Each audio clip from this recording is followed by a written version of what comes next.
Blaine's voice was cold as he informed Sofia they needed to talk. "Blaine, what do you want to talk about?" she asked, trying to hide her anxiety. "I want to talk about what happened at the picnic, inviting the Fuller sisters, drugging and cornering me in the trap, stabbing Zoey's hand with a brooch so she'd be blamed for your fall and thrown in jail. Sounds familiar, Sofia?" "Are you sure Zoey didn't plot these things?" Sofia yelled at his back, unwilling to give up.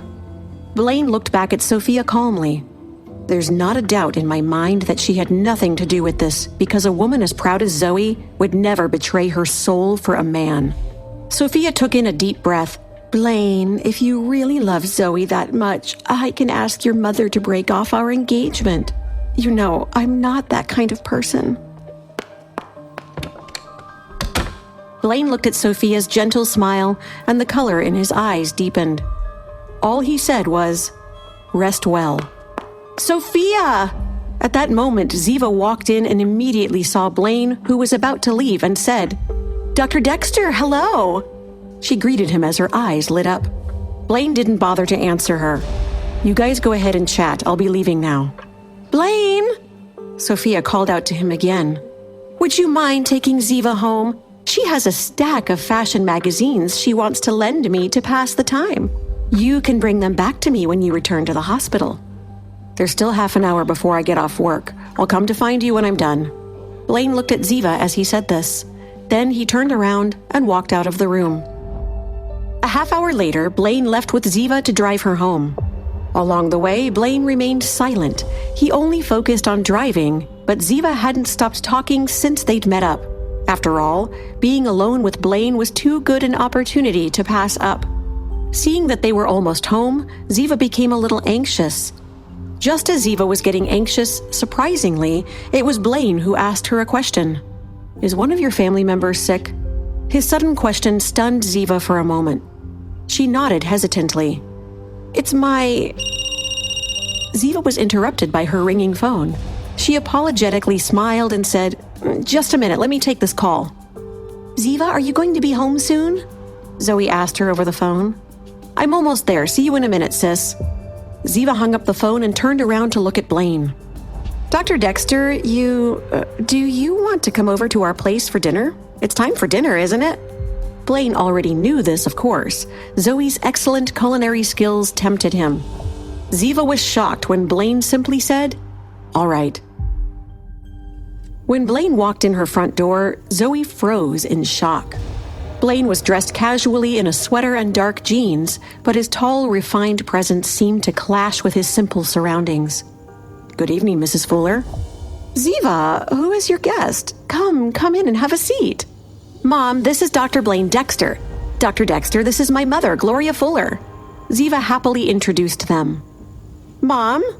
Seeing Gloria staring at Blaine in a daze, Ziva couldn't help but laugh. "Mom, don't stare at him, it's so rude." Gloria came back to her senses. She smiled with some uneasiness as she nodded in agreement. Yes, sorry. Come, let's sit down. Dr. Dexter, right?" Gloria called Blaine into the dining room. Zoey followed silently. "Please, call me Blaine," he told her politely. The four of them took their places at the dining room table. Zoey sat silently eating while Ziva kept up a constant stream of chatter. "Dr. Dexter, have you tried a bite of the lasagna yet? My sister makes it from scratch. It's really delicious." Gloria looked at Blaine across the table. "Tell me about yourself, Dr. Dexter. What is your family background?" "Mom?" Ziva pushed her mother's arm. "What are you doing? You sound like you're interrogating him." This time, Gloria ignored Ziva. With a stern face, she pushed Ziva's hand away unhappily and scolded. "What harm is there in asking the man about his family?" "My father is a government official," Blaine diplomatically replied.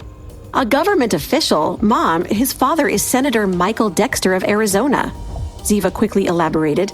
"Dr. Dexter, no need to be so modest." Gloria stiffened when she heard Ziva's words. "Your father is Senator Dexter? Dr. Dexter is indeed from an influential and wealthy family. I'm surprised to find you at our humble table." Blaine didn't expect Gloria to say such a thing. He frowned as he glanced at Zoey, who was sitting beside him. Ziva's face immediately changed. Dr. Dexter isn't the kind of person who cares if people are rich or poor. If he was, he wouldn't have come home to eat with me today. Gloria seemed to be angry, and her voice rose a few decibels. Don't mind me. I can be such a straightforward person.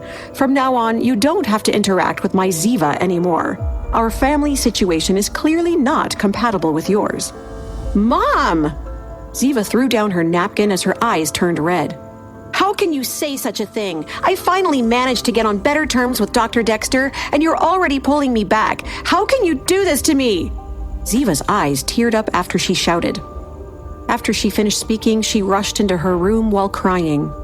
The already tattered door was now making creaking sounds as it was thrown shut by her. Mom, I'll go check on her. Zoey was about to leave when she was stopped by Gloria. Sit down. Gloria slapped the table with her hand. Zoe's eyes widened in surprise. Mrs. Fuller, thank you for dinner. Sorry to have bothered you this evening.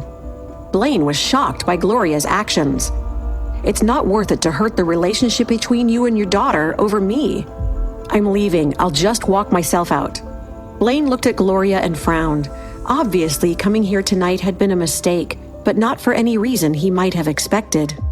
Zoey escorted Blaine outside to his car. Does your mother discriminate against all rich people or just the ones with political connections? Blaine couldn't help but ask Zoey. Zoey was confused by her mother's reaction. She shook her head and said, No, I've never seen her act this way before. I honestly don't know what's gotten into her tonight.